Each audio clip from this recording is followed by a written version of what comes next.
Kak, dari tadi kakak belum makan ya? Kok asik betul sih belajarnya? Ingat loh kak, makan, nanti sakit loh. Dari tadi pagi gak makan-makan. Ingat kesehatannya dong. Emang belum selesai ya mengabsen anak-anak itu? Sama memeriksa tugas-tugasnya. Istirahat dulu lah kak, udah dingin itu makanannya. Kok gak dijaga kesehatannya apa? Makanlah kak. Belum selesai ini. Gimana? Absen anak-anak ini berantakan semua. Sudah dibilang mengabsen sesuai dengan jadwal belajarnya. Toh juga nggak ngerti. Ujiannya juga masih banyak yang belum ujian. Tugas-tugasnya juga. Jadi pusing kepalaku ini. Nanti dikasih nilai 0, dia kan sedih. Oh ya, untuk makanan nanti aja lah. Masih nanggung ini. Kamu aja lah duluan ya. Ini nilai mau dikirim. Jadi harus selesai hari ini. Harus seperti apa bicara sama anak-anak ini? Sudah pun ditulis di classroom, di absen, kerjakan tugasnya. Bahkan juga diundang ke sekolah datang untuk ambil tugas. Toh juga mereka nggak respon. Ada pun yang respon hanya berapa orang saja. Aku tidak mengerti lagi ini, Paula. Harus gimana lagi bicara sama anak-anak ini? Oh ya ampun, stres lah jadi guru.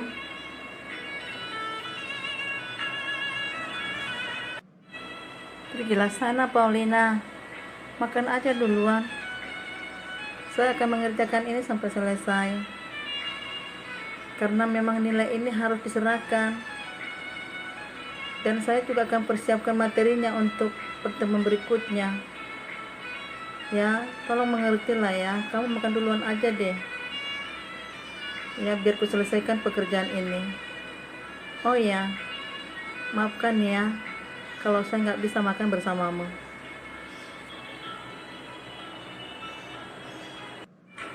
Baiklah kakak. Saya sedih sekali melihat kakak hari-hari ada di meja laptop. Saya perhatikan juga mata kakak udah sakit. Kakak harus banyak beristirahat. Jaga kesehatan ya kak. Jangan diporsir kali untuk belajar itu. Kakak harus juga perhatikan kesehatan kakak. Ya kak ya. Baiklah, saya akan duluan makan. Lanjutkan kak, biar selesai hari ini. Tapi jangan lupa nanti makan ya. Iya. Iya, saya akan menyelesaikan pekerjaanku dulu ya. Terima kasih atas perhatiannya. Biar saya absen dulu dan mempersiapkan tugas-tugasnya, bahkan materi-materinya ini. Karena 3 kelas loh dek, kelas 7, 8, 9. Itu sudah menjadi tanggung jawab saya. Ya, tolong mengertilah. Terima kasih. Ya sana aja dek, saya akan mengabsen. Ya, akan aja duluan. Saya akan lanjutkan absensi ini ya. Gak usah khawatirkan saya, nanti saya makan kok.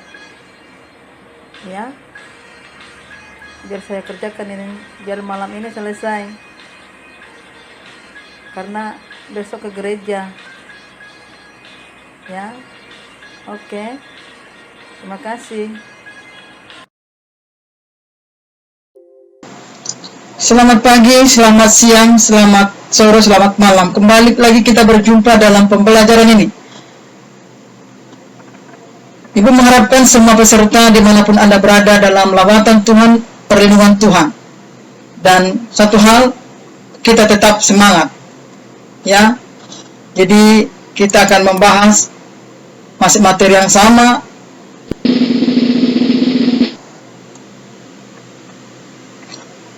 yang berjudul Gereja yang di Dunia.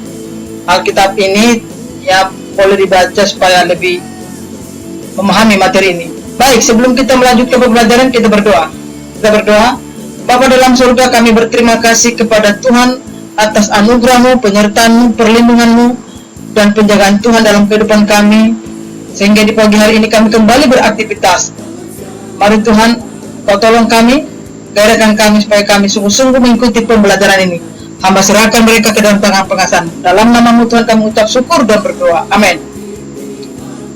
Pertemuan pertama kita sudah membahas tentang gereja yang bergumul di dunia ini, ya, dan tentu ada juga di sana dibahas tentang ciri-ciri sebagai warga negara yang baik, yaitu warga surgawi.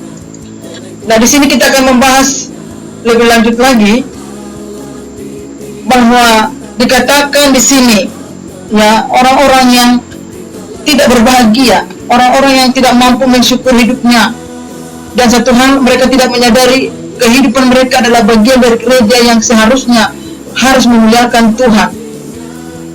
Kehidupan, kesempatan yang diberikan Tuhan mereka sia-siakan.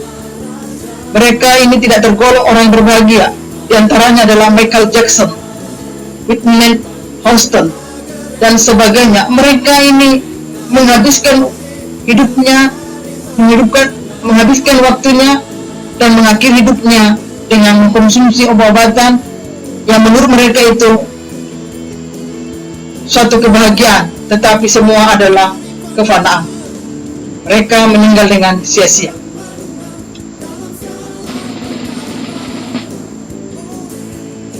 Inilah mereka-mereka itu yang tidak bisa mensyukuri hidupnya, yang tidak bisa, ya, menghargai anugerah yang Tuhan berikan kepada mereka. Ini Anda bisa lihat siapa-siapa mereka ini, yang sangat disayangkan kehidupan mereka, ya, ketenaran, kehebatan, kejayaan, ya, itu menurut mereka adalah kebahagiaan. Dan satu menjadi kekonyolan adalah mereka mengakhiri hidupnya dengan mengkonsumsi narkoba, dan juga ada yang berakhir di penjara. Hal ini perlu kita berani menolak tawaran dunia yang semu, karena kehidupan dunia ini adalah panggung sandiwara penuh dengan rupa-rupa. Maka ketika Anda berani mengambil tindakan, maka Anda memiliki makna yang jauh lebih berharga daripada pengajaran terhadap, ya, kekayaan materi yang sesaat ini. Nah, untuk itu bagaimana cara mengatasi berbagai kehidupan yang seolah kita tidak bisa lepas dari situ, dari materi, dari kekayaan, dari jabatan. Tetapi kita sebagai gereja harus punya pemikiran yang positif. Masih banyak yang bisa kita lakukan. Contohnya, bergotong royong mengerjakan lingkungan. Ini hal positif yang akan membangun kehidupan kita bermasyarakat. Sebagai gereja harus memang memiliki dampak di tengah masyarakat. Atau Anda belajar main musik untuk persiapan-persiapan pelayanan. Hal ini adalah positif. Atau Anda masuk ke kegiatan basket. Ini hal positif untuk mendisiplinkan diri Anda sebagai gereja. Dan ada juga melakukan belajar yang baik, persiapan masa depanmu. Ya, jangan Anda sia-siakan, karena banyak di antara Anda yang meninggalkan waktunya, ada kota, bukan belajar dengan baik, malah yang lain yang ditonton, malah yang lain yang diakses. Maka apa yang ada padamu, kota itu dipergunakan dengan baik dengan belajar. Itulah hal positif juga membuat kamu nantinya sebagai gereja bertambah di tengah dunia ini.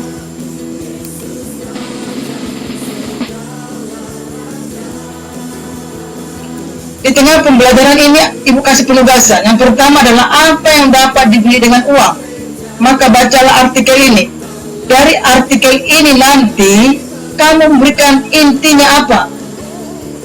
Dengan uang kita dapat membeli rumah, bukan kehangatan keluarga. Dengan uang kita dapat membeli jam, tetapi bukan waktu. Dengan uang kita dapat membeli tempat tidur, tetapi bukan tidur itu sendiri.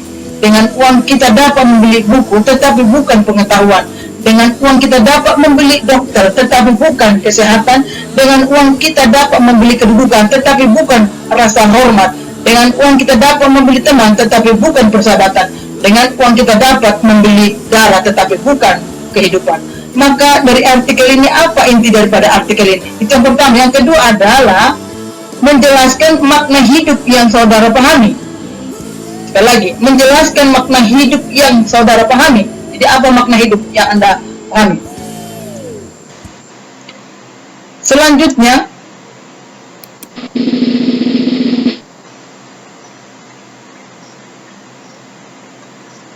kita bisa melihat dan mencontohkan kehidupan orang-orang berbeda dengan dunia ini yang tidak kompromi. Mereka sungguh-sungguh kuat dalam keimanan mereka. Salah satunya adalah Mordekai. Dia berani bertahan dengan keyakinannya. Sungguh dia tidak mau kompromi dengan politik-politik yang bertentangan dengan kebenaran. Ya, jarang sekali seperti ini. Nah, demikian juga PRTB Silalahi, di mana beliau sungguh menekankan bahwa kehidupan gereja itu harus sesuai berpadanan dengan firman Tuhan, memiliki sikap yang positif, kritis, kreatif, dan realistis. Sangat sedikit sekali kita temukan orang seperti ini hidup di era milenial ini. Maka dengan itu saya telah percaya dan yakin apabila Anda masuk dalam pembelajaran, training, ya, atau juga pelatihan, Anda pasti menjadi generasi-generasi yang remil yang mampu berbeda hidup di tengah dunia ini. Untuk itu jangan pernah sia-siakan dalam hal pembelajaran, karena itu bekal hidupmu untuk Anda nanti, supaya Anda bisa hidup di tengah-tengah dunia ini sebagai gereja yang berbeda dengan orang lain.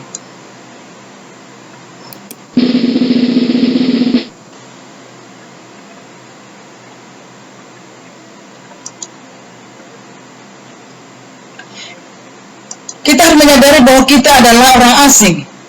Selain kita sebagai warga negara Indonesia, kita sesungguhnya adalah warga kerajaan surga. Ini terdapat dalam Filipi 3 ayat yang ke-20. Dikatakan karena kewargaan kita adalah di dalam surga. Dari situlah kita akan menantikan Tuhan Yesus Kristus sebagai juru selamat.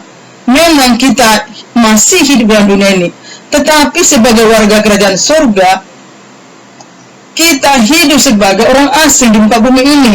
Artinya berbeda. Jangan lagi kita sama dengan dunia ini. Dalam Roma juga dikatakan, hendaklah kita berubah.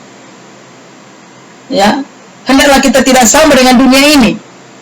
Nah, juga ditekankan dalam 1 Petrus 2 ayat 11 dikatakan, saudara-saudara yang kekasih, aku menasihatkan kamu supaya sebagai pendatang dan perantau, kamu menjauhkan diri dari keinginan-keinginan daging yang berjuang melawan jiwa. Memang ini sangat berat, tetapi itu tuntutan kita sebagai gereja yang hidup di tengah dunia. Karena kita memang tidak luput daripada masyarakat atau warga negara Indonesia yang manakala harus berbeda tampil dengan dunia ini.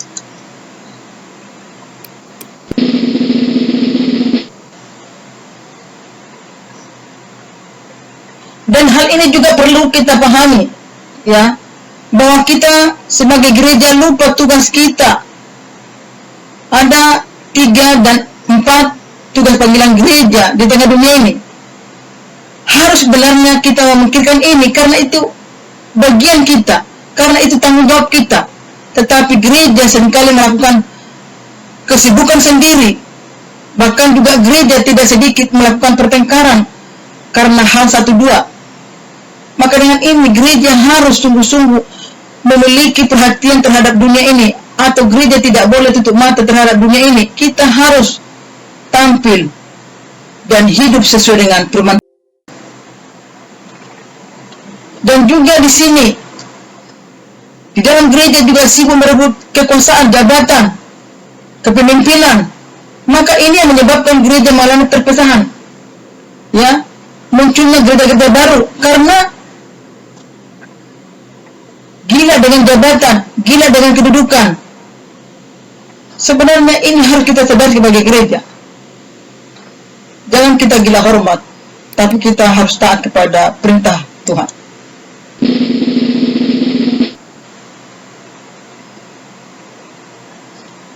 Maka karena gereja kegilaan, kedudukan, kehormatan, ketenaran dan sebagainya, maka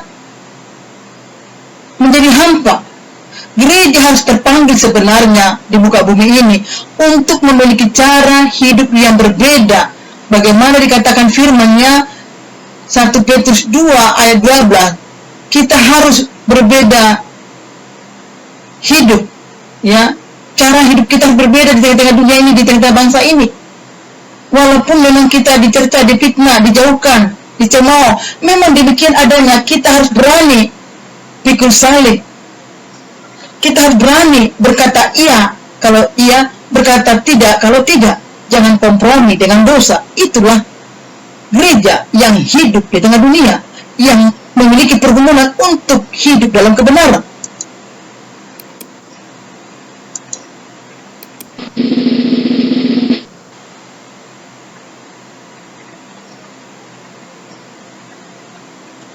Seringkali gereja lupa, ya, akan hal ini. Gila jabatan, gila hormat dan sebagainya. Sedangkan Tuhan sendiri tidak memusingkan dirinya, tidak memikirkan tentang ketenarannya, ya. Maka tidak asing lagi di antara kita. Dulunya dia pengikut Kristus, akhirnya dia meninggalkan Kristus, ya. Di dalam Matius 20 ayat 6 dikatakan, demikianlah orang yang terakhir akan menjadi terdahulu, dan yang terdahulu akan menjadi terakhir. Ya, berapi-api dulunya melayani Tuhan, akhirnya meninggalkan Tuhan. Karena mungkin di gereja dia tidak dihargai atau sebagainya, membuat dia sakit hati. Ya, dan ini tidak sedikit di kalangan gereja. Dan ada juga gereja yang hidup tidak peduli dengan lingkungan. Sebenarnya gereja harus menyadari peranannya hidup di tengah dunia. Karena gereja tidak lepas hidup dari tengah-tengah lingkungan masyarakat. Gereja harus membuka mata, gereja harus menjadi berkat, gereja harus bisa mengasihi walaupun tidak sama keyakinan. Nah, dikatakan dalam firman-Nya Matius 5 ayat 46 sampai 48 dikatakan, ya, kita harus mengenal Allah dengan baik supaya kita bisa sempurna seperti Allah sempurna adanya. Jadi kita harus bisa, ya, menjadi berkat. Supaya bisa menjadi berkat, kita harus, ya, sama seperti Kristus, artinya hidup dalam kebenaran. Jadi jangan pernah kita hidup di bawah tempurung, karena kita tidak lepas daripada masyarakat, ya, kita tidak lepas daripada lingkungan. Maka gereja harus membuka diri menjadi berkat di tengah dunia.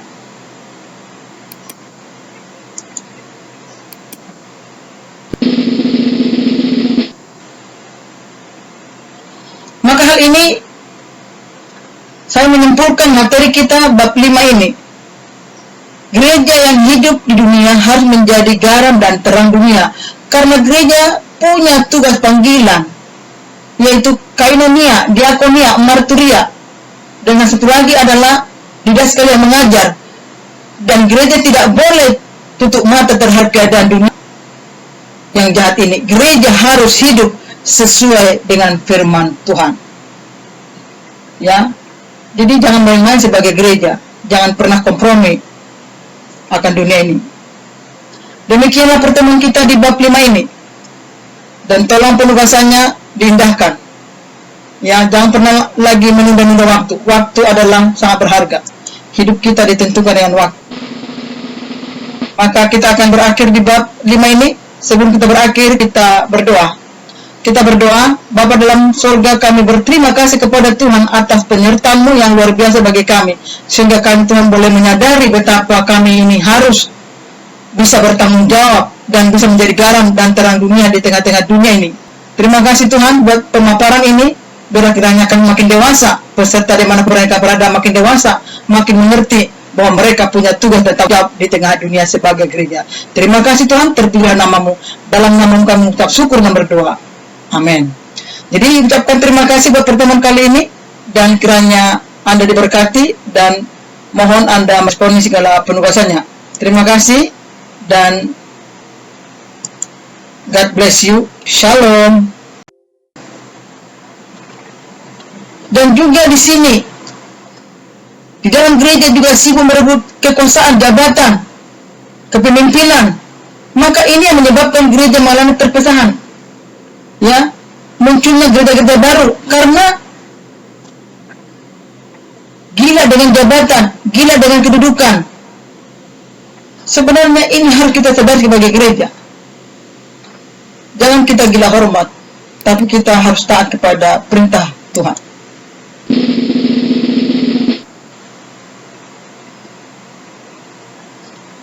Maka karena gereja kegilaan, kedudukan, kehormatan, ketenaran dan sebagainya, maka menjadi hampa. Gereja harus terpanggil sebenarnya di muka bumi ini untuk memiliki cara hidup yang berbeda.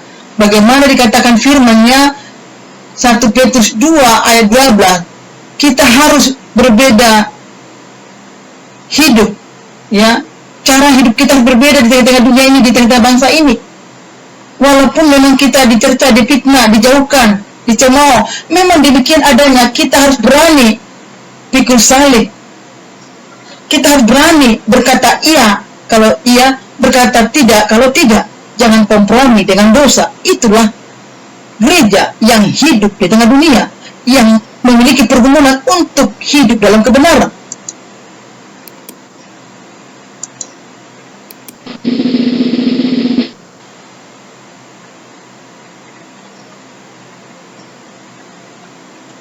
Seringkali gereja lupa, ya, akan hal ini. Gila jabatan, gila hormat dan sebagainya. Sedangkan Tuhan sendiri tidak memusingkan dirinya, tidak memikirkan tentang ketenarannya, ya. Maka tidak asing lagi di antara kita. Dulunya dia pengikut Kristus, akhirnya dia meninggalkan Kristus, ya. Di dalam Matius 20 ayat 6 dikatakan, demikianlah orang yang terakhir akan menjadi terdahulu, dan yang terdahulu akan menjadi terakhir. Ya, berapi-api dulunya melayani Tuhan, akhirnya meninggalkan Tuhan. Karena mungkin di gereja dia tidak dihargai atau sebagainya, membuat dia sakit hati. Ya, dan ini tidak sedikit di kalangan gereja. Dan ada juga gereja yang hidup tidak peduli dengan lingkungan. Sebenarnya gereja harus menyadari peranannya hidup di tengah dunia. Karena gereja tidak lepas hidup dari tengah-tengah lingkungan masyarakat. Gereja harus membuka mata, gereja harus menjadi berkat, gereja harus bisa mengasihi walaupun tidak sama keyakinan. Nah, dikatakan dalam firman-Nya Matius 5 ayat 46 sampai 48 dikatakan, ya, kita harus mengenal Allah dengan baik supaya kita bisa sempurna seperti Allah sempurna adanya. Jadi kita harus bisa, ya, menjadi berkat. Supaya bisa menjadi berkat, kita harus, ya, sama seperti Kristus, artinya hidup dalam kebenaran. Jadi jangan pernah kita hidup di bawah tempurung, karena kita tidak lepas daripada masyarakat, ya, kita tidak lepas daripada lingkungan. Maka gereja harus membuka diri menjadi berkat di tengah dunia.